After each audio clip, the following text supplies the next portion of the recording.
to start a Sunday morning in a dining room without a microphone. I'm not sure what type of speaking week it's going to be this week, but I think it's going to be an adventurous one.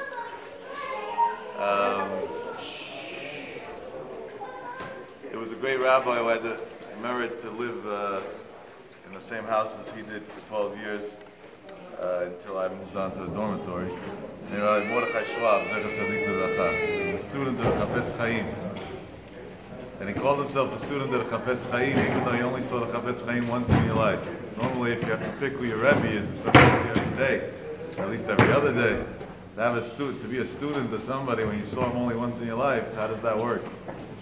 And he explained it about himself. His older brother, of Shimon Schwab from Washington Heights, which I'm sure many of you know from the study. That we know. He was by Schwab for longer, and by the Chafetz Chaim for longer. He spent more time, so it makes sense that he called himself. So Achai Shabbaton said like this: the Chafetz Chaim had such an impact on him, on the one time in his life that he saw him, that for the 80-something years that he lived after that, or the 80 years or so that he lived after that, it was never once in his life that he saw somebody speak Lashon Hara, heard Lashon Hara, accepted Lashon Hara, or spoke Lashon Hara. I wish we could say that about 60 seconds of our day. It wouldn't be a bad gig. For the rest of his life, about 80 years later. So he says in the Chafetz Chaim, he put such a big emphasis on this mitzvah. So his everything about him was that. So he says, so I'm a student. That means that Talmid is nimdad, not lefi how many hours he spent by the Rav. Talmid is nimdad by how much batlut he had to the Rav. He was batel to the way the Chafetz Chaim took the approach to the severity of the sin of Lashon Hara. And from there, that's what made him who he was, and he considered himself a student of the Chafetz Chaim down to his last day of his life. So, as a young child of Schwab, Zitzal, when you share apartments with somebody, or like whatever, a two-family house, so there's certain things that different people do different. Schwab had an interesting hanhaga that he didn't allow cutting down trees. Not only fruit trees, that's a discussion on Achai, any trees. He didn't even allow trimming them. By him, there was no landscaper. They cut the grass, that was it. If it was bushes or trees, he didn't allow. And he had his own reasons. I don't know this type, these things, but he had some Sefer Hasidim that says, being that Adam Etz Hasadeh, a person and a tree, there's a resemblance. So cutting trees is not a good sign for life, and that's why he did it. Years later, I was told, he also told his children that if Hashem plants you a tree in the front yard, it makes the branches go low and that. He's doing it so when you open your window, you shouldn't see things that you shouldn't see. So why should I take away the mechitza that Hashem's putting up? If Hashem puts up a mechitza for me and I take it away, that doesn't make sense. I gotta leave it the way it is. That was his approach. On one incident, there was a tree that was right over the front path. Couldn't walk out of the house, so we used to have to go on the grass to get out of the house. I knew that deep down that Rabbi Schwab didn't cut it for his reasons, but it was annoying. I was a young kid, 8 years old, reckless. I said, the rabbi doesn't want to cut it, he's a holy man. I'm not a holy man. Goodbye, I'm cutting it. So I went to the branch and I cut it. What was the problem? An 8-year-old doesn't know how to cut a branch. So I did a half a job. That's the worst that you can do. You cut it, but you didn't get it off, so you can't even hide the evidence. Busted. And he comes home from yeshiva and he sees the branch half cracked, half not, and I don't think it took him long to figure out who's the candidate that was in charge of this. But he was a tzaddik, and by him, his approach to people was so approachable and lovable, there was no way he was going to do anything negative. So he came to me and he said, come to my house, I want to speak to you. Okay. So I went down to the house, and I knew this could be doomsday, right? The Gdol Hador, the great rabbi, is embarrassing. This is really embarrassing. And he tells me, did you have candy today yet? That was his first question. I said, no. He said, now everything makes sense to me. So I said, what makes sense to you? So he says, I have my opinions on the way things should be done. And even though, what does it make a difference, my opinion? You also have your opinion, you're entitled to yours. But in this case, it does make a difference, because I own the house it happens to be. So this is halachot and choshen mishpat of a balabait and a socher and a maskir. You can make conditions, and one of my conditions in the rental agreement was that things are done in certain ways. But a kid, Maz is clearly, if a kid's a mazik, he's patur. Why? Because he doesn't have the rationale to make decisions. Because one of the things that causes you not to make the right decisions is when you don't see life in a happy, sweet attitude. He said, today you didn't have a sweet day, obviously, so you laid it out. So I understand. And I'm not makpid in anything, but I want to fix the problem from the source. He took out a few lollipops, he gave them to me, and he said, here's that you should, every time you want to let it out on one of these sticks instead, and promise me that it's never going to happen again. And with that, the conversation was over. And until this very day when my landscaper comes to my house, we're talking over 30 years later, and he wants to cut tree branches, I tell him, you know what, maybe let it go, wait a little bit. If it's desperate, we'll see in a few months, we'll see it. And al pi halacha is wrong, it's not fruit trees, it's not. But the impact that it made on me, the way he went about it, was so big that anybody else that would have preached me for 6 years, it would have not worked, because I would have been a wisecrack, and later on went to learn and showed him Marot and Shulchan Aruch, and in life sometimes to succeed you need the fifth sense, the extra, you have to be one step smarter than not nitpick on the nitty-gritty details. When he passed away at the beginning of the 90s, so I think it was actually 94, or maybe 95. By his Shiva, no, it was 94. By his Shiva, I said the story. I was a youngster, but I was a neighbor, so the neighbors know best. So they said, say stories. So this is one of the stories they said. So in there was a rabbi. He was a rabbi who then was a Magid Shiur, a very prestigious Magid Shiur in Monsey, in one of the yeshivot in Monsey. I don't have permission to use his name, because I just never asked, that's why I'm not saying a name. But if any of you learned in Monsey yeshivas, you probably learned by him. In high school I'm talking about. And when he heard the story, he started crying. And he was an older man, and he taught me too. And I felt, oh my God, every time I open my mouth, I get myself in trouble. What's going on over here? So I turned to him and I said, did I say something wrong? And he says, no, you don't understand. I want to tell you a story from almost 40 years before this. So I said, He said, I learned in the yeshiva that Rabbi Schwab was the mashgiach of. It was called Beit Shraga. He said, but before Rabbi Schwab became the mashgiach of Beit Shraga, there was a Shlomo Mendelowitz's yeshiva. It still exists in Monsey, very good yeshiva. He says, before that, he was the 9th grade Rebbe there. And then afterwards, they made him the mashgiach when he got older and that, so obviously it was uncomfortable to leave him as a Rebbe, and they made him the mashgiach. He said, I was a wild kid. I used to do crazy things in class, crazy things. He said, and time after time, Rabbi Schwab used to speak to me privately after the class. Listen, you're disrupting the whole class. We put Torah Derabim, 25 kids can't learn. If you don't want to learn, you can go outside, play ball, come back when you're ready to learn, do what you got to do, let your energy out a little bit. And I was stubborn to come into class and to disrupt the class. He says, one day I crossed every line possible. I was bored, had nothing to do. I took papers out of my notebook, I rolled them up, I made spitballs, and I started spitting them, and who was I spitting them on? The rabbi. That's a red line, right? Now you understand why I'm not saying this man's name. That's not something that normal people do. And he said, I didn't say a word the whole time. Continued the shiur as if nothing. The kids were laughing, they thought it was funny, this, that. Now we have a problem with bizayon Torah on top of that. This is not a joke, this is very serious. And besides, it's a sakona. To be mevazah Talmid Chacham like that is dangerous. Hashem Yiracham, Hashem takes vengeance for the kavod of Talmidei Chachamim. So the class was over. At the end of the class, he calls me. And deep down, I knew I'm getting thrown out of yeshiva. It's a no-brainer. But honestly, that's kind of what I wanted. So it was no big deal for me. I wasn't even scared. And he sits me down, closes the door behind me, and he tells me, listen, what you did today crossed all lines. And al pi halacha, there is a concept of zchok mara talmidim. Sometimes you got to punish somebody. So al pi halacha, at this point, I'm obligated to punish you. He said, and I don't know what to do. Because what am I going to gain by punishing you? I'd throw you out? What are we going to gain by that? Adarabba, if you're doing such things, that means you need yeshiva more than everybody. So I'm very, very confused with myself. He said, so I concluded that al pi halacha, I got to hit you. So you should remember that you're not, and now of course today, Al Pi Halakha, you're not allowed to hit kids, there's no question about it. We're talking about 40-something years ago, that then there was still a discussion on the subject.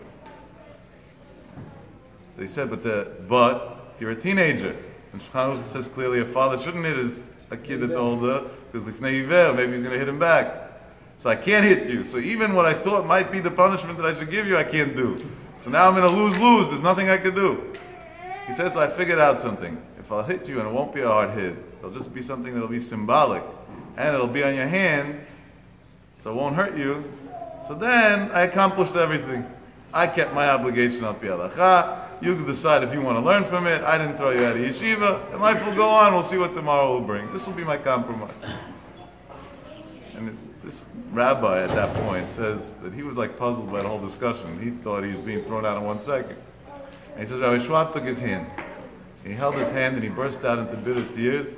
He says, for almost 30 minutes straight he cried, and he repeated the same words over and over again in Yiddish. I'm going to say them in English. How could a Jew hit another Jew? And then he looked him in the face and he said, I'm sorry, I'm not capable of doing it, even though Al Pi Halakha I have to do it. I hope one day you'll be able to forgive me for not hitting you today. This man today, in the 90s, do the math, in the 90s, he was already a Rebbe, and the story happened 40 years before, he was in his 50s. So today he's in his 70s at least, 80s, whatever, 70s towards 80. And he's one of the most successful Magidei Shiur that exists in the world today. Any student that goes through him comes out something big, almost, I don't know, any, but almost any.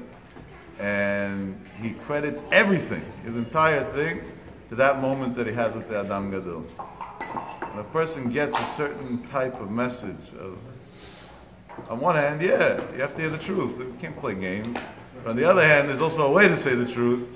That balance, to find that balance is the key to success.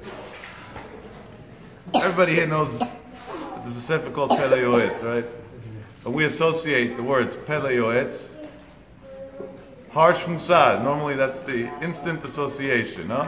Pele Yoetz, scary Musar. So let's learn some Pele Yoetz together. And let's see if that association is precise or not. The Pele Yoetz writes on what? This is under the letter of Kfiyah. He discusses under the letter of Kfiyah the mitzvah of Tochacha. Over there, I'm quoting word for word. I printed it out for myself. Word for word I'm quoting. Mitzvah Tochacha u mitzvah macha'a lemi shebiyado limchot. The mitzvah of rebuking somebody, or macha'a, that sometimes people have to do, is somebody who's capable of doing so. V'hinei Moshe Rabbeinu alav hashalom tziva liYoshua v'amar lo tol makeh v'akeh al kodkodam. It's Gemara in Sanhedrin. Moshe Rabbeinu told Yoshua once, take a stick and the resemblance of hit them with the stick. Ve'amru, it's Gemara in Ketubot Kuf Gimel, I think.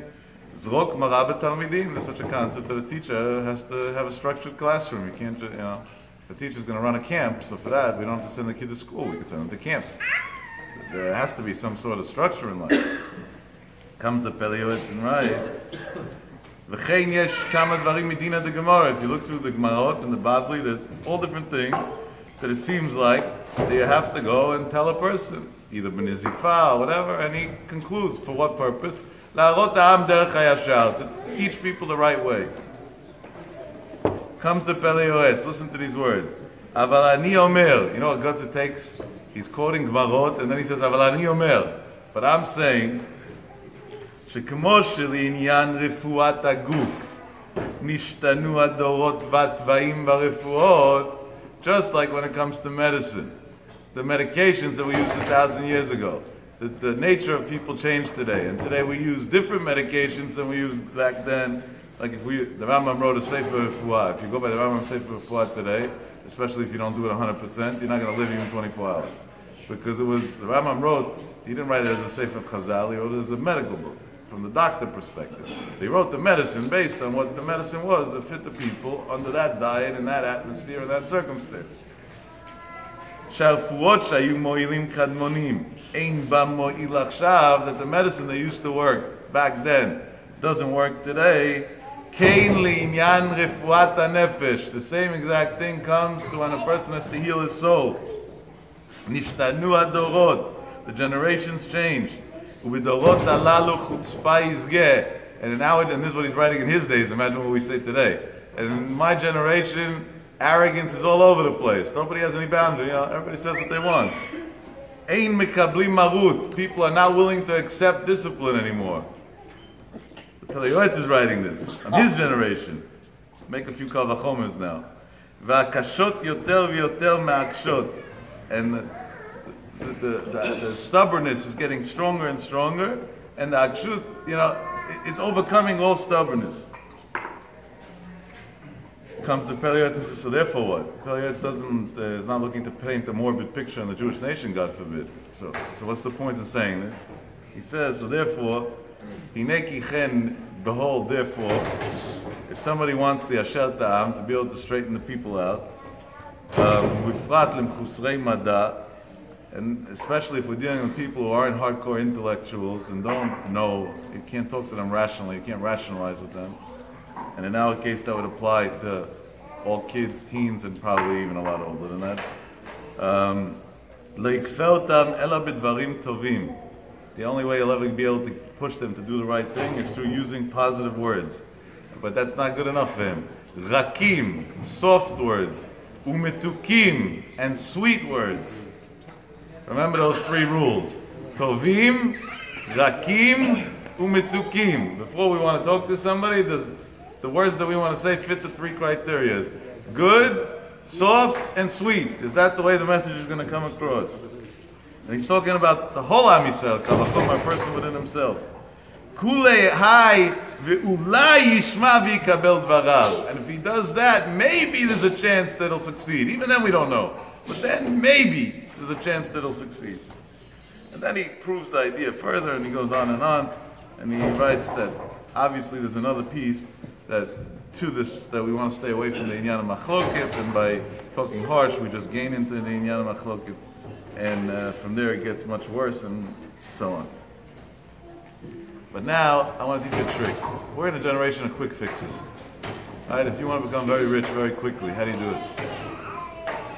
So everybody says win the lotto. The problem is winning the lotto. Currently the statistics in the U.S. are about 1 in 276 million. And the statistics are getting struck by lightning, the 1 in 4.7 million. That means you'll be dead many times before you'll win the lotto. So that's a bad way of trying to plan on getting rich quickly. So the quickest way to get wealthy in the United States right now, or in any capitalistic country, is to find the problem, find the solution, and learn how to monetize on it. Every corporation that got some insane valuation quickly. I'm not here to give business classes, but let's use Lman as an example that just recently got a $1.2 billion valuation in 18 months when they're losing tens of millions a year, for the 18 months that they exist, is because they found the problem that they're busy cities and there's no parking, and even the parking that there is very expensive, and people have to get from one place to another within the city during their business day. They found a solution to place scooters all over the place and have people on an app activate, deactivate, pay, lock and unlock the scooters. And boom, now a company that owns 500 scooters in a few cities and put almost no investment in, of a bunch of young kids, just got a valuation that's insane, with Uber buying them out for over $1 billion, or at least that's what they claim to do. In 18 months, right? A lot of the older people here are like $1 billion, we make that in a lifetime, and we'll probably never make that in a lifetime. But that's the way the capitalistic market works. Find a problem, find a solution for the problem that's a necessary solution, a practical solution, or a gimmick, and you'll become rich very quickly. Where does this mentality of business come from? In the olden days, business wasn't done that way. Business was done in substance. People always state the grounded industries, real estate, jewelry, markets, diamonds, things that were tangible. Gold, this, oil, commodities. Today everything's virtual, fantasy world. It comes from that we want everything quick and easy. If that's the case, the probability is that influenced our way of dealing with our children too, that we also want to see results quick and easy. Unfortunately, there is no real quick fixes. But I do like giving people something that they want to hear. So what's the closest thing to a quick fix that you can get with children? So I want to give you a couple of tips, and that'll be my little goodbye gift. Here are your little gifts that you can get that can be quick fixes to somewhat on your own influence the way your children think later on and do the right thing. The great Reb Nachman in Breslov in Likutei Moharan in Torah Reish Pei Bet writes a very interesting thing. He says, "Alidei shemotzei Bo Eze Me'at Tov. If a person thinks about another person, a Jew, we're talking about Jew to a Jew, and he finds in the other Jew something good, the guy could be the biggest gangster, but he finds something that he's good at, something that he has a positive midah, something right inside of him. And then he says, Shesham Eino Rasha, that in that area he's not a Rasha. That means in every other area he's a Rasha. But in that area he found one thing in the guy that at least that he's not a Rasha. Sham, over there he's not a Rasha. And he judges that person favorably in that one area, that one little thing that he found that he's okay in. Al Yidei Zeh, through that, Ma'aleh, he lifts up at Rasha be'emet l'kav zchut. He brings his soul really up to kav zchut, a good place. I mean, spiritually, he influences on his own thoughts what the other person's actions are now going to be going forward. Yeah, this is an unbelievable philosophy. And Nachman writes, don't think this is just theoretical or whatever. This is practical. Why? Listen to these words. V'yuchal lehashivo b'tshuva al yedei zeh. And just through that alone, he'll be able to influence the person to do tshuva. And what does tshuva mean? Nachman's tshuva. That's levels of tshuva that Alavai, one day us as quote-unquote Orthodox Jews should merit to get to 1% of. We'd be in very good shape. Now let's play it out. The human instinct is, my kid's out at night late, didn't come home on time, did this, did that. What do I think? How could he do this to me? Forget about, the parts that I spoke Friday night. Now I'm being recorded. I have to be careful. Beyond that, all the other things. I can't go to sleep. I'm nervous. What's going to be with him? What's this? What's that? So it's all negative thoughts. There's no dan l'kav zchut over there. There's no dan l'kav zchut. You're not giving the kid a chance. And you want a quick fix. You want it to work out. You don't want to have to go to 1,000 psychologists and therapists and send them to, farms and this and that and all these ideas and whatever else just to, hopefully maybe one day it'll help. Comes Rav Nachman and says, I have a quick fix for you. Find something good in him. Think about something positive about him. Program your brain to see in him good things. And then through you being dan l'kav zchut is matzav, and understanding that his situation is a situation that maybe you don't understand completely, and how do you know what he's going through and why he's doing what he's doing? You'll be able to be ma'aleh his neshama, even if he fell into a trap of being what Chazal would call a Rosh Hashem Yirachim, which you never know what that means even. Even then, you'll still be able to turn him around just through doing that. That's an unbelievable eitzah. And I want to tell you that in the practical world, we see it over and over and over and over again. That there are so many boys and girls that were struggling in all different areas of life, including very severe ones, that went through the rehabs and this and that, and like a revolving door. They come out and 3 weeks later they're back in, and they come out and back in, and the insurance companies make money. That's the only ones that are making money. The insurance companies and the doctors. And the kids are dying, and everything's falling apart. And then there was somebody in their life, and hopefully it was their parents, but if not, at least somebody who just found one good thing about him. He said, this kid's a good kid. He's not a bad kid. He's just caught up in a terrible sickness. Either a sickness of pain, emotional pain, physical pain, trauma, post-trauma, whatever it is. He's caught up in something or the other. And that's it. That's all that happened. That's all that changed. And through that idea of portraying that to the child and saying, you're not bad, you're a good person, you're just caught in a web that's killing you, suddenly the kid's not in the revolving door of the criminal system anymore. He's a decent human on his own merit. Suddenly he comes on his own and he reaches out, he says, help me. He says, I want to do the right thing. I don't know how. Show me how to do the right thing. What's going on? I don't like getting graphic, especially in situations where there are people that are under a certain age. But recently we had in our local community a situation with somebody who, let's just say, was using every substance that the law doesn't permit combined. That's a formula not to live even for 24 hours. And he was in and out of all the programs, in and out of everything. And his parents gave up on him. I'm not judging them, chas v'sholom.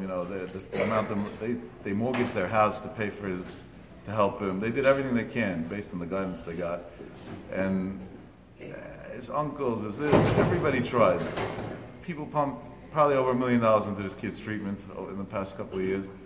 And that's not big numbers, by the way, when it comes to drug rehab, if you know what things cost out there today. Unfortunately, it's scary. They did everything.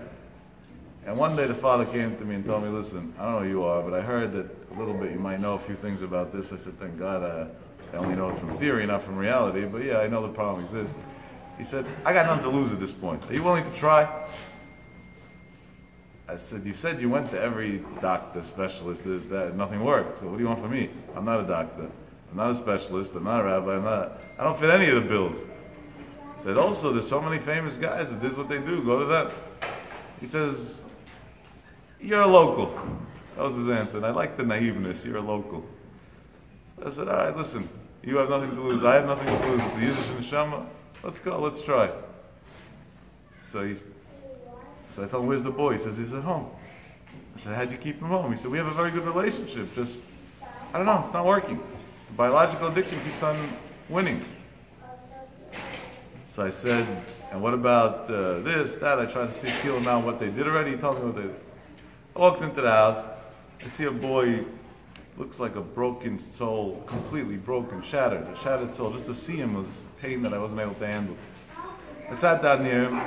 I came to him, I told him, where are you going to be in life one day? I have no way to predict because I'm not a prophet. And if I was able to predict, the Gemara says, Miyam shenichav Beit HaMikdash, and the day the temple was destroyed, prophecy was given to a shoter or a tinok. A tinok I'm for sure not al pi halacha, and a shoter I try not to be. So therefore I definitely don't know where you're going to be. I have no way to predict it. But one thing I know for sure. So he said, what? I said that HaKadosh Baruch Hu loves you, and then in Gan Eden you're going to be in the highest place that exists. That I know for sure. And I said, and I know that for sure to such a point that whether I'm making it to Gan Eden or not, I don't know. But if I make it to Gan Eden one day and what I said is not true, come to Hashem and say, take him out and I'm going in instead of him. And I'm willing to give it to you in writing. So he tells me, what are you playing, some prank on me? You don't know what I'm up to in my life? My parents didn't tell you? I said, dafka because of that. So he says, what does that mean? I said, are you Jewish? Are you Jewish? He says, yeah. I said, are you proud that you're Jewish? And then suddenly a smile comes onto his face and he starts telling me stories, maybe 35, 40 minutes, 45 minutes, he was telling me story after story. In this rehab, some nun came to speak to him, or this one came to, all these Christian missionaries, they take advantage of these kids. They come over there to brainwash them. You know what I said to them, you know how I said, threw them out, and he's with such a gava, halavai, we should be like that with our Yiddish guy. I said, no. So what's the problem? I said, come Thursday night, speak instead of me. What's the problem over here? So he says, but I'm an addict. And my life expectancy is very short. And as a result, I do a lot of crazy things as well. I said, otherwise known as you have an illness. A diagnosed illness. So should we go to every cancer patient and tell them that that's it? They're going again? He said, what does one have to do with the other? I said, this is an illness and this is an illness. That's it. You fell into a terrible trap. Hashem Yaakov, you never know. Nobody should ever have to go through this again. I said, and with the terrible trap that you fell into, and with all the pain that you're in, and with all the struggle that you have, you just told me 40 minutes of stories. You gave me material for weeks of speeches with the stories you told me. I said, you're tzaddik. I said, you understand where you're going to be in Gan Eden? You understand? You're a real tzaddik. I said, let's make a deal. I was told to help you, to come here to help you. I know how to help people that I feel equal to. You are light years ahead of me. At this point, I need you to help me. Here's my name. I'm begging you for a favor. Every morning, read one parak till that I should be matzliach in life. And I'm willing to pay for it. That's all I told him. The kid tells me, stop playing around. I said, I'm not playing around. If you don't believe me, they say money talks. That shows that you're serious. Stick my hand in my pocket, take out a nice amount of money. I said, here's the deposit. When you feel that you already did your job for this amount of money, call me back. We'll refill. He says, well, what's the catch? I said, I told you the catch. You take out a tillim every morning, you read a parak tillim. For me, that should be matzliach in life. That's it. I said, by the way, a parak tillim only works if you said Birkat Torah before, so please also a little Birkat Torah before wouldn't hurt. But beyond that, everything's great. The kid agreed. 4 days later, he calls me up and he tells me, I need this and this clinic to detox. You have a way to arrange it for me because the insurance is denying it. I said, that's the easiest thing to do. Yes, one phone call. A week and a half later, he calls me and he says, I need to get into this and this program in Israel. I want to go learn. I never spoke to him. I never called him once. I said, are you sure? It's too much. It's a very hard program. There's no jokes there. Maybe we'll send you somewhere else. It's a little easier. It's a little more friendly. He says, I was extreme when I went to do stupid things. I'm going to go to the opposite way. We're talking about only a few weeks now. He's in Israel right now. Safely, medically safely, based on all doctors' advice. And he called me now. It was a Thursday night, I think it was, a Thursday afternoon. Thursday night by him, Thursday afternoon by me. Starting to say Shabbat Shalom. There was no real conversation. And before he hung up, he told me just a few words. Thank you for being the only person that believed that I can get better. I didn't believe in him more than anybody else. I think his parents believed in him too. And the biggest proof is they spent over $1 million literally in trying to save his life. If you spend over $1 million on your kid, you believe in him. You know, and most parents after the first 10,000 would quit. They'd say, I already spent 10 grand on his therapy, it didn't work, goodbye, I'm done. They mortgaged their house, they gave up their life savings. What didn't they do for the child? These parents are angels. Hashem should help the net really should be a parent again that should have to go through such a thing. But there was one thing that was missing. They didn't use the trick, the quick fix. They viewed it as bad, illness, bad friends, bad action, bad, which it all is. But they forgot to do the other eights of Rav Nachman. Find something good, be dam l'kav schus, and manipulate the system spiritually. Turn his neshama around spiritually from finding something of a kav schus. That's tip number one. Tip number two. And by the way, it works even with little things. When you have a young kid who doesn't want to go to sleep at night, which we all have probably every night if we have young kids, then one of the ways to get them to go to sleep is to think in our minds why he doesn't want to go to sleep. You know, when we think in our minds why he doesn't want to go to sleep, suddenly we become calm people and we don't take it personal anymore. And once we don't take it personal, we're calm, then the kid calms down and he ends up going to sleep. It's a wonderful thing, it works. Now, 100% of the time, no, nothing's flawless. Everything has flaws, but it makes it a lot easier. It's an interesting philosophy, but it works. Then there's tip number two. If I had to bet, we all know this, but I think this is something that needs a lot of chizuk in our times, and that's that the Chatam Sofer, well, there's two gilsaot to who said it. It's either the Chatam Sofer told it to a student, or Rav Nosson Adler told it to the Chatam Sofer. But these were all Gdolei Olam, so either way, the pshat is an equal valid pshat. And he said that people look for segulot in all different places and ways and that for things in life. He says that most of the segulot have no sources. Adar al-Chatam Sofer writes a lot of them have a problem. They go against Tamim Tiyei Hashem Elokecha. He said, so when we're looking for segulot, we should look for what it says clearly in the psukim. And what we learned, and he said an unbelievable thing. He said that Kol hayom chonenu malveh v'zaro livracha. If a person takes upon himself to be a person that's a man of chesed, that he's going to be active in helping others, and HaKadosh Baruch Hu tells him, you take care of my kids, I take care of yours. My Rebbe, Rabbi Shlomo Cheshen Shlita, Hashem should give him a long life and a Shlema B'Karov, who many of you know from coming to Queens in the old days when he still would come to the shul. He's a man that 53 years ago took upon himself to help Jewish kids for free, unlimited, and since then on a slow day spends 6 to 8 hours, normally much more, talking privately to Jewish boys. He doesn't speak to women, but to Jewish boys. There are tens of thousands of Torah people today in Israel, tens of thousands, that are credited to his personal assistance that he's giving them over his life. Never took a dollar from a soul in all the years, never will either, doesn't plan on changing that. Sometimes he needs money to make a wedding or whatever, he collects money, but from the people he helps, he never took money. Many of his students from years ago today are very wealthy people, and when they come to support him and help him and that, he throws them out of the door. He says that it shouldn't be ever that anybody should think that I helped somebody because I wanted money. The opposite extreme of what we're used to today. Today everything is how much are you giving me and what are you doing for me and this and that. And he has 11 children. Hashem should watch over them. I'm allowed to say this because he says it publicly. And each one is a bigger Talmud Chacham than the next. One's a Maggid Shir, one's this, one's that. At very young ages. He has a son that became a Maggid Shir in a Ponevezh affiliated yeshiva when he was 25, 26 years old. It's unheard of. Me'ala teva. I told him, Rebbe, I have two questions on you. Number one, when do you have time to learn? He's a Gaon Olam and Torah. You're always busy helping people. Number two, when did you have time to raise your kids? You're always busy helping people. I need answers to both those questions. So he told me, let me tell you. To learn, you have as much time as you want. He said, so the average person learns maybe, this is what he said. I don't know, the facts are different a little bit, but not that I'm arguing, but he looks for the positive. He says the average yeshiva boy learns 16 hours a day. Halavai, that's what I said, the facts might not be like that. But to him, that's simple, you know. He says, I have to give up 7-8 hours a day for boys. I learn 8 hours a day. So what do? I go to the Rebbeinu Shalom, I say the other 8 hours I didn't use for myself, I used for you. So now compensate me that I should have siyata d'shmaya in my 8 hours of learning against the 8 hours that I had to give up for others. And he says, I think that Hashem pays me double, triple, you know, he gives it to me with interest. He helps it in the few hours I learn, I see bracha in my learning, like when I used to learn without all the troubles of the tzibah in my head. And he said, and with my kids, he said, I made a deal with Hashem. I said, Rebbeinu Shalom, I'm going to give my life to take care of your children, and you're going to take care of my children.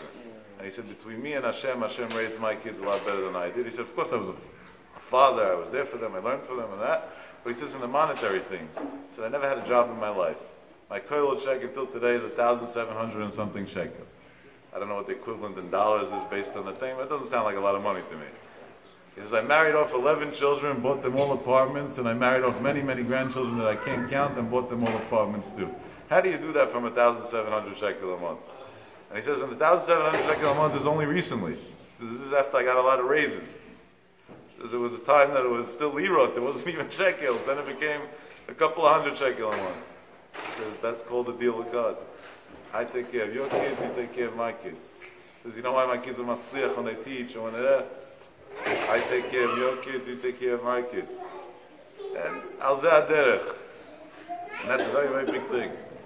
One of the keys to succeed with our own children is to see somebody else's children just like our own.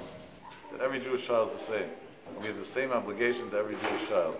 When I go sometimes to people, especially people that are wealthy and influential as a result of their wealth that Hashem gave them, that's not a bad thing, it's a good thing. And I ask them to help me get a boy into yeshiva, because the yeshiva is stubborn, doesn't want to take him for no reason. And they tell you, yes, no problem, but tomorrow, next day, and it never happens. So then I come to the guy after a week and I tell him, if it was your son that didn't get it, would you also push me off for a week? Or would have you went that minute? Or you left your office, closed everything, and went? I said, why is that Jewish kid less than your son? This is Hashem's child, this is Hashem's child. Because it happened to have been born in your household? They're both equal. What's the difference? I said, Adarabba, I grew up in a home that my father went to help Hashem's kids before he did my homework with me. Because he told me in the schus that I helped that guy, we'll do homework together better later. That's the way I was raised. I don't understand. Why? What? Why is he less? What makes him less? And I see it clearly. And I don't want to make I know on anything or anybody, but people that were Meister Nefesh in a big way in their life to help Jewish children unconditionally for free, 100%, everything always free, no, nothing. They saw a big siyata d'shmaya with their kids. And after all the hot air, you could have a son who's in your business, who's in your this, who's in your that, he's successful, he makes money. It's beautiful. Alavai, the whole Klal Yisrael should be successful financially in every way. But if you have a son of Talmid Chacham, is there a greater pleasure than that in the world? You see your kid coming home at night, it's 10, 11 o'clock at night, his friends are either sleeping or playing buttons on phones and this and that, and he's sitting with a Gemara in the basement, and the Kol HaTorah you hear from the kitchen is going through the ceiling, is going through the walls. Is there anything in the world that can match to that? Forget about in Gan Eden. In this world, is there any pleasure possible, anything that you could get that's worth nothing? And what do you get that from? From helping every Jewish kid, from being a person that helps Jewish children. That's where you get it from. It's an investment that's kedai, and it's not easy, and it comes hard, and trust me, you know, I hate talking about myself, but I can't vouch for others because I'm not active with them. But after being on the streets for 17 years, picking up Jewish souls every night, let me tell you, it's not a fun job. And I myself quit many times in the middle. I vowed that I would never do it again, time and time again. And every time that didn't last too long, because within a few hours, my Rebbe would call me and say, maybe that's the only reason why Hashem wants you in this world. You're playing with your life. And he doesn't threaten normally. That's the only time he's willing to threaten. So maybe that's the only reason why Hashem wants you. You know the Cheshbonot Shemayim. What are you doing? Get back out there. Who gave you the right? He always says, who gave you the right? Who gave you the head to quit? Who gave you the right to give up?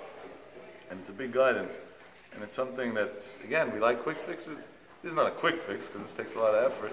But just the attitude to say that I'm committed to helping out Jewish kids when they need. And it doesn't have to be big things. We don't need organization. That's all beautiful. And especially this specific one, Lman Achai, you know, I climb and this is the third time I met him in my life. I don't know how much you guys pay attention, but I want you to do an interesting experiment tonight. If you have a picture of him from over the weekend somehow, take that picture. Take a picture of somebody like Achai Shabbaton and put them side by side and look at the glow of the face. Call me tomorrow. What you saw. Let's just leave it at that. I'm not here rating rabbis, God forbid. Who am I? But where does it come from? This is a man who his whole life's kedusha. His life is hefker. I was with him a few weeks ago. We were talking on Thursday about something that he considered important. And at 11:30, he tells his wife, "I'm sorry. At 20 minutes, I'll leave Queens. I'll be home." At 2:30, we were still talking, and he was in no rush nowhere. Because right now, this is what's needed. That's it. His life's hefker for Klal Yisrael. This is an unreal thing. This is not a. So we can't do that. We're not on those levels. That's meant for certain. But what we could do is when we walk into shul, we smile to somebody, give a guy a good word. You see a new boy came into shul after a while, not coming, especially if it's a kid that we know is going through a hard time. Give him your seat. Here, come, sit. You're more important. I saw one of the rabbis in Lakewood, who's a very prestigious rabbi, and has a big congregation, get up in Azmanim Pesach, and give his seat Shabbat morning, and force, not just give, literally to a boy who came back from a yeshiva in Israel that called the yeshiva just as a cover, but it's not a yeshiva. It's for special needs for people who have dependencies and different things that we should never know about. And after davening, somebody went over to him and said, "But what are you doing? You're teaching people this, whatever he said." He said, "I want to ask you something. Is this boy worse than Acher, than Yerovam ben Nevat, than Menashe? No, right? That much we agree? Yeah. Did HaKadosh Baruch Hu go and say, Chazor b'cha, ani v'ata u'ben Yishai nelech v'netayel b'Gan Eden? Yes. Ani, ata u'ben Yishai. He was willing to put him before David HaMelech. He says, am I greater than David HaMelech? Definitely not. So if Hashem was willing to give up David HaMelech's seat to save a Jewish soul, so I shouldn't give up my seat to save a Jewish soul? Let him feel validated. For him, this is his test, this is his situation. And that everybody could do. We could all give up a chair Shabbos morning at shul. We could all give up, by Kiddush, give a guy a plate with food. You know how far it goes, the feeling of getting a plate with food? That might be the first time somebody felt validated, that he's worth something, and somebody cares about him, somebody thought about it. You know how far it goes? And it's an unbelievable thing. It's an unbelievable thing. So that's my second trick. And my last trick, which I think also definitely helps a lot, is what's most important. A Malkiel Kotler Shlit that said over many, many times that people used to go into his grandfather, Baron Zechat Tzadik Levracha, and ask him what's his gula to have children that are Talmidei Chacham. Baron Kotler, Esh Kodesh, right? We know Baron from the books, but those who, Baron has many Talmidim that are still alive. Ask them what Baron Kotler was. I don't know how to describe it in words. Kol Kulo Esh Kodesh. Everything was Torah. So Baron used to say like this: Torah, a kid's going to know as much as his father learns with him. Now, I don't know if he meant to literally learn with him, because not every father's capable of learning, but get him a private tutor, arrange for him what he needs. And it's very important to explain kids that we're not getting them tutors, by the way, because then they feel like they're second class. I have a learning disability, I'm struggling, so I need a tutor. It's not a tutor, it's a chavrusa. You do the same exact thing. You get him somebody to learn with him at night. If you got him a chavrusa, you built them up. You got him a tutor, you knocked them down. Same exact thing. You paid the same amount of money, you got the same person, you did the same. Everything's marketing. You presented your case in a way that it's a privilege, suddenly it gets better. You present it in a way that's, so suddenly you feel second class. It's an unbelievable thing. And he said, in Yirat Shamayim, a person's going to have, as much as his mother cries for him by candlelight. And I want to tell you something, and this is very personal. I went through a lot of hard times in my teenage years. Those who know me from my younger years know how many hardships I went through. For me to be standing today and say that I have a family, and a family that have kids that are going the way of Hashem, and that I'm able to give my life for Klal Yisrael, makes no sense. And I give it all credit to one thing. And my mother sat with a Tehillim and cried and cried and cried and cried and cried and didn't do it in front of me, did it away from me so I shouldn't get hurt by it. And HaKadosh Baruch Hu hears the tears of a Yiddish mama. HaKadosh Baruch Hu sees the tears of a Jewish mother. And at that point, in the toughest situations with B'derech HaTeva, there's no way to explain. I should have been probably in Olam HaEmet already. Hashem, Hashem made nes after nes after nes, and I was able to get to where I got to in life, and Hashem shall further, we should get much further, Be'ez Hashem. And those tears of a Jewish mother are priceless. And with this, I want to share with you a story. Those of you who knew my uncle Rav Nissim Zitzel, I'm sure you heard the story from him many times. This was Rav Nissim's favorite story. I think it was his favorite story to say over. And 2 years before Rav Nissim passed away, I was with my father, Shibadel Chaim Tovim, and another rabbi from Muncie that then was part of the yeshiva that my father had, Rav Zelik Berkowitz. We were in Eretz Yisrael. It was in the summer, it was in June. And Rav Nissim told my father that he wants to go to Tveria. So my father said, sure. Well, Rav Nissim used to say something. Nobody asked why. Rav Nissim had his ways, and he could sporadically at 4 a.m. decide he wants to go somewhere because he wants to catch some Israeli guy and convince him not to go to India. He had no limits. He really made his life hefker for Klal Yisrael. And he told my father he wants to go to Tevet. And it was a normal hour. It was in the evening. So my father told him that it's 5 something, whatever. It was like between 5 and 6 p.m. He said, now it's a traffic time. Maybe we should wait an hour. We'll go to Zichamosh, we'll daven Mechamaya, we'll do this, that. And then we'll go. And this he didn't buy stories like that. He said, I have a mitzvah there. Mitzvah babi adchal tachmitzena. We have to go right now. So my father told him, can I ask you, what's the mitzvah? So he told him, it's a mitzvah that you want to partner with me in. So he said, what's the mitzvah? He said, there's a girl that the parents called me today. She used to learn in a yeshiva called Achai in Bnei Brak, whatever, a wonderful, wonderful organization. The rabbi's not alive anymore, but they took it over. Tzaddikim, they saved hundreds, thousands probably of Sephardi girls over the years. Unbelievable, unbelievable place. And this girl fell through the cracks somehow, nobody knows how. It's a very awkward situation. She went to work as a waitress in a hotel in Tveria, and she's dating an Arab guy who's a worker over there. Before she goes into the Arab village and who knows how we're going to have to get her out, I want to save her already today. So we have to go to Tveria right now to save this girl. My father heard that. He said, I'm sorry, traffic, no traffic. Let's go this second. And this Rabbi Berkowitz was there. This is not his field, but he heard it. He wanted to see. What are these people going to do in action? Well, what's going to happen over there?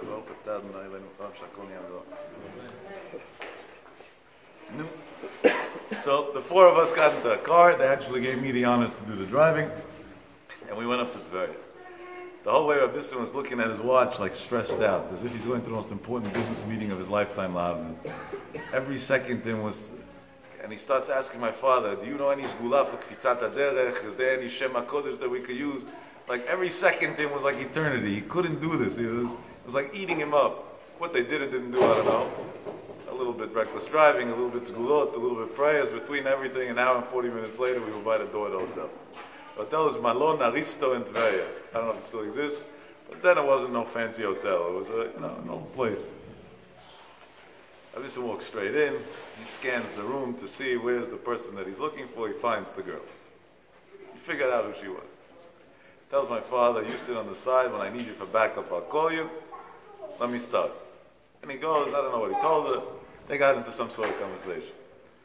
Time goes by, half an hour, an hour and a half. We're sitting there, the 3 of us. Okay. Of course, my father always has Chidushei Torah to share, but still, he's not calling for backup. So we figured maybe we'll go to Kivot Tzadikim to pray.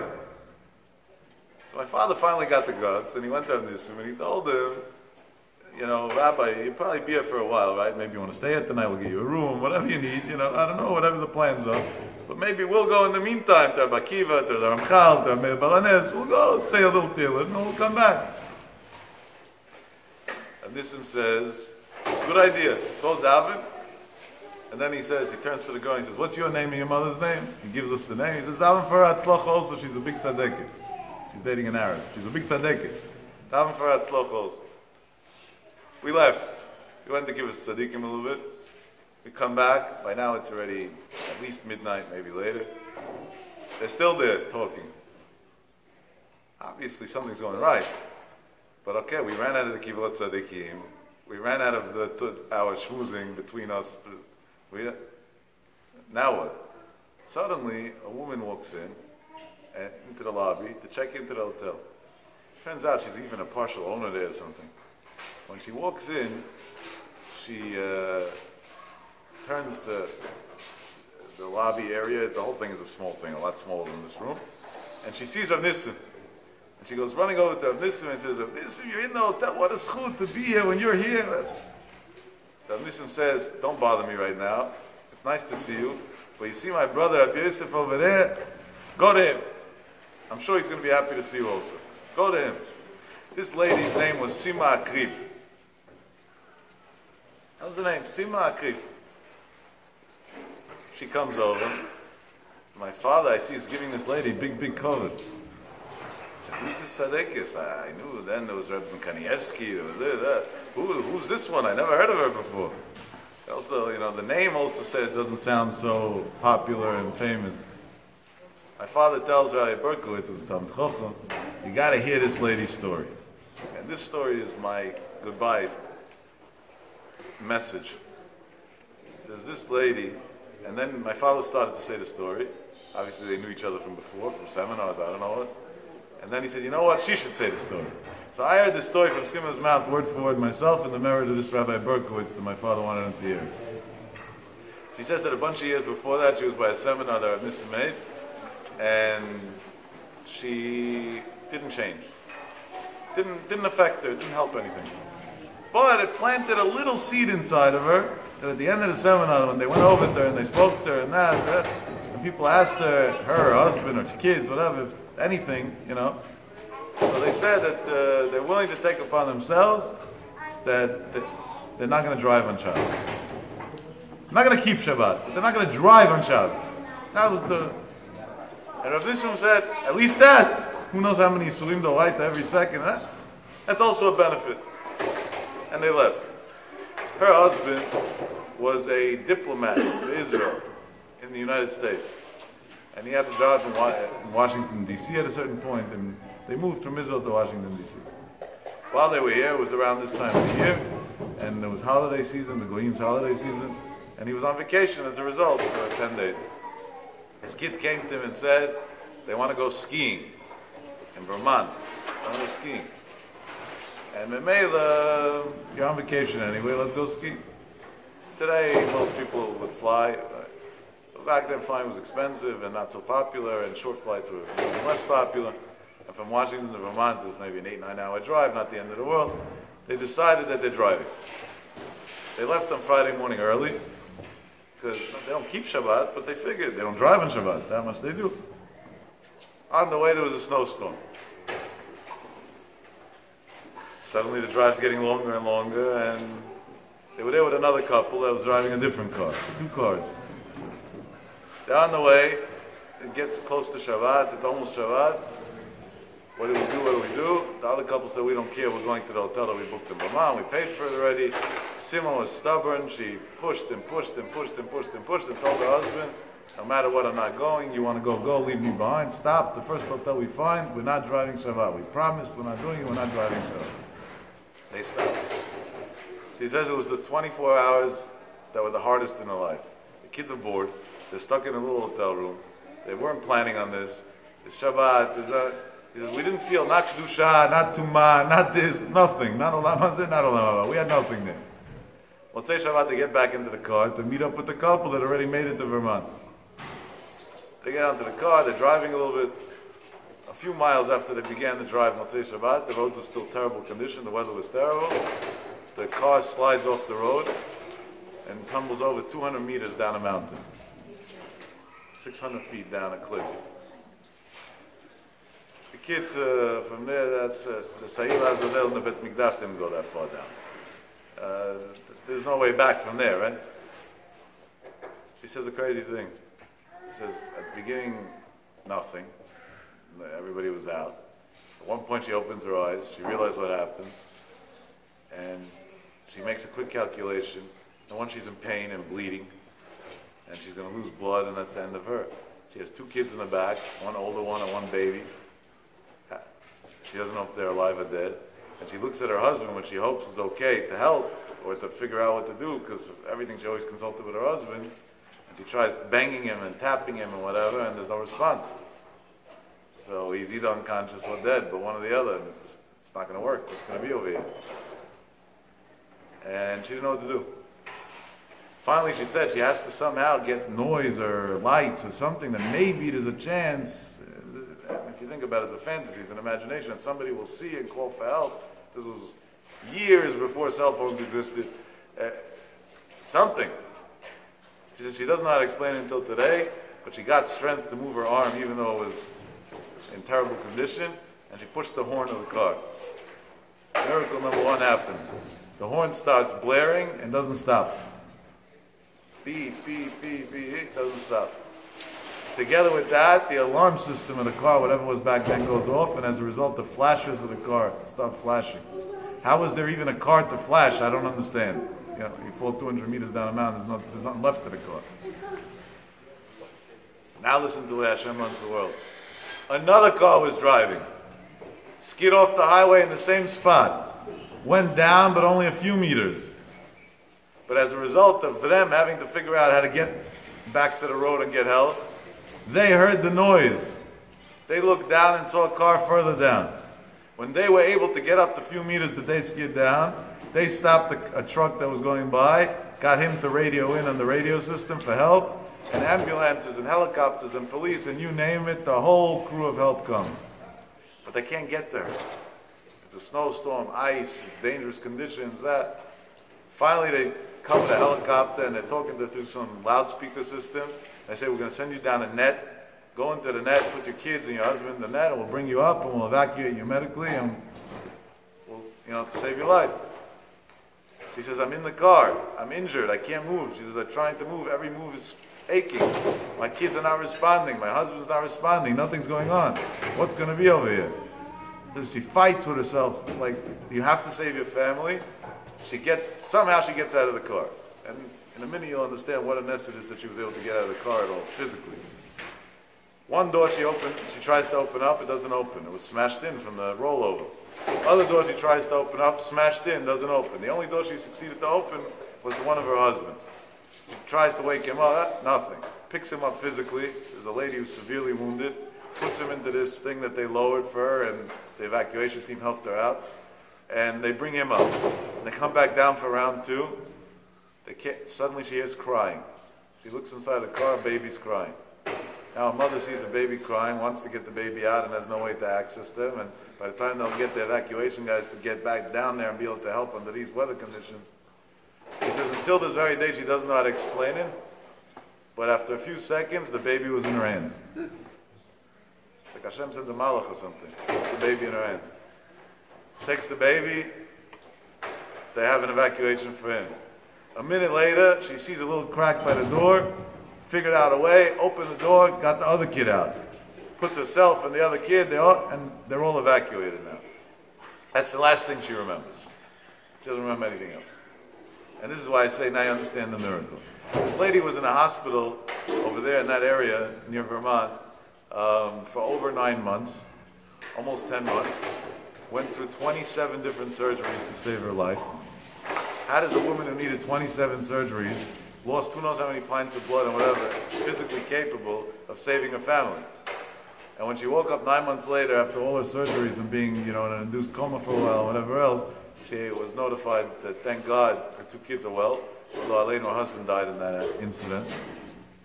And when she was finally in the medical situation, she was able to, all this she was telling us, I heard it with my own ears. She decided that in America she has nothing to do anymore, because the only reason why they were there was because at least they'll go back to Israel. Her family lives in Israel, they'll help her. She moved back to Israel. She moved back to Israel 10 months after the story happened. 2 months later is her husband's first askara. She wanted the older one of her 2 kids, which was a boy, to say Kaddish. But the kid never went to a Jewish school. He went to, it's called a Jewish school, but Mamachdi, over there they don't teach Kaddish. They came from a monkey. And how's he going to say Kaddish? Monkeys don't say Kaddish. She went looking for a shul. She found a local shul in the neighborhood. She walked in, a lady walks into a shul like that, that's not a regular incident. She goes to, who's the rabbi here? Hashem made the next nest. The only person that was inside the shul when she walked in, it was on an afternoon, was a guy who identified himself. He says, I'm the rabbi. What do you need? He says, I have a boy, my husband died, I want him to say Kaddish. Are you willing to private tutor him to say Kaddish? The guy says, yes, I'll teach him, bring him. She brings the son, and this rabbi starts learning with the son. Besides for Kaddish, he started teaching him what it means to be a Jew, and to daven, and to learn, and to this. Months go by, the boy comes to his mother and says, Mommy, I want to go to yeshiva. I want to go learn in the yeshiva. The mother thought something went, they're not used to this. She went to the rabbi, you brainwashed him. He says, I didn't do nothing, but it's good for your husband's neshama and that. He wants to go learn. She agrees. Also in this, they put him into yeshiva. He starts learning, but he never learned before in his life besides what the rabbi taught him in a few months. So obviously he struggled academically because he wasn't on the level of the learning. One day he comes home at night and he goes to his mother and he says, Mommy, tomorrow I have a test on 4 pages of Gemara. And life's not fair. He says, what do you mean life's not fair? He says, all my classmates have fathers that are going to study with them for the test tonight. I don't have a father. How am I going to pass the test? And the kid's crying, bawling, tears. I want to do well. I want to learn. I want to learn. Why don't I have a father? Why don't I have a father? She said, I'll take you to the rabbi at the shul. He'll learn with you. Other guys will learn with you. No, I want my father to learn with me. And through his tears, he falls asleep. The mother, you can only imagine, we should never know how her heart was taken apart, but it is what it is. She doesn't wake him up. He wakes up 6:30 in the morning on his own, the kid. Wakes up his mother, tells her he's going off to school early today. And he says, Mom, don't worry, I'm going to do well on the test. I know everything. I'm doing good in school. Everything's fine. Don't worry about it. Everything's fine. The mother thought he lost his mind. Last night he cried himself to sleep for 2 hours. Today he says everything's fine. This guy's nuts. Something's wrong with him. She was worried for his emotional health. He goes to school. 10 o'clock in the morning, he's back home. She was sure. He failed it there.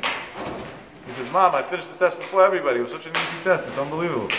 I don't know why the rabbi gave such an easy test. Then she thought maybe the rabbi realized the kid is struggling and made a special test for him to accommodate him, which some smart rabbis do. She calls the rabbi. He says, thank you for accommodating my son, whatever. Rabbi says, I didn't accommodate anything. The kid did the test faster than everybody, knows the stuff better than everybody. Then she couldn't deal with this anymore. She goes to the kid and says, wait a second. Yesterday you told me you don't know anything. I'm not stupid. You never learned in the yeshiva. Nobody ever taught you Gemara. Nobody anything. Today you went, you did a test faster than your whole grade. You came out, you did better than everybody in the grade, quicker than everybody, and your rabbi says it was a very hard test and he's prayed. What changed from last night to this morning?